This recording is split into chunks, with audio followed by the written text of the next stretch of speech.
দেখুন, অবহেলা জিনিসটা কতটা খারাপ, বিশেষ করে যখন একটা মানুষ ডিপ্রেশনে থাকে তখন যদি কেউ তাকে অবহেলা করে তখন তার কতটা বেশি কষ্ট হয়। প্লিজ যদি পারেন ভিডিওটা একটা শেয়ার করবেন, দয়া করে সম্পূর্ণ ভিডিওটা দেখেন, আশা করি কিছু শিখতে পারবেন।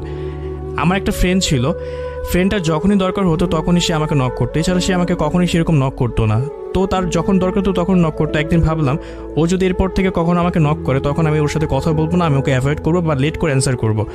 দেন আমাকে একদিন নক করলো, তখন আমি বুঝতে পারলাম এই হয়তো বা সে আমাকে দরকারে নক করছে। তখন আমি তাকে বললাম, বলার পর সে আমাকে বললো যে একটা কথা ছিল। তখন আমি ভাবলাম হয়তো কোনো দরকারে আমাকে নক করছে, তখন আমি তাকে রিপ্লাই করলাম না। আমি ভাবলাম আমি যখন বাসায় যাব তখন ওকে আমি রিপ্লাই করবো। সো আমি অনেকক্ষণ পর বাসায় গেলাম, বাসায় যাওয়ার পর দেখি সে 1 মিনিট আগে অ্যাক্টিভ ছিল। দেন তখন আমি বললাম যে বলো।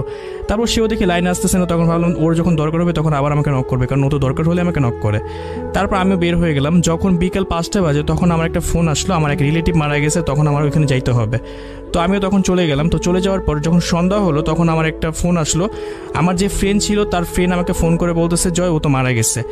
আমি বলতেছি কি বলো, কখন মারা গেছে? পরে বললো 2টার দিকে মারা গেছে। আমি 2টার দিকেই তো ওকে আমি লাইনে দেখলাম, ও মারা গেল কীভাবে? 2টার দিকে মারা গেছে, ওর বয়ফ্রেন্ডের সাথে একটা সমস্যা হয়েছিল, তো বয়ফ্রেন্ডের জন্য মারা গেছে। তখন আমি বললাম কি বলতেছো? ওই আমাকে 1 মিনিট আগে আমি যখন 2টার দিকে ঢুকছি তখন দেখলাম যে 1 মিনিট আগে বের হয়ে গেছে, তখনই মারা গেছিলো।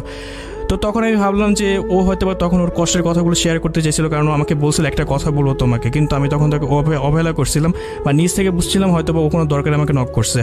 ওই সময়টা যদি তার সাথে আমি কথা বলতাম, তাকে বুঝাতে পারতাম, তাহলে হয়তো বা সে এখানে বেঁচে থাকতে পারতো। সে মারা গেছে হয়তো বা আরও 2 বছর আগে। তো একটা মানুষকে অবহেলা করার আগে বা একটা মানুষকে ভুল বোঝার আগে অবশ্যই আগে দেখবেন সেই মানুষটা কী বলতে চায়, আমি কেন তাকে অবহেলা করতেছি।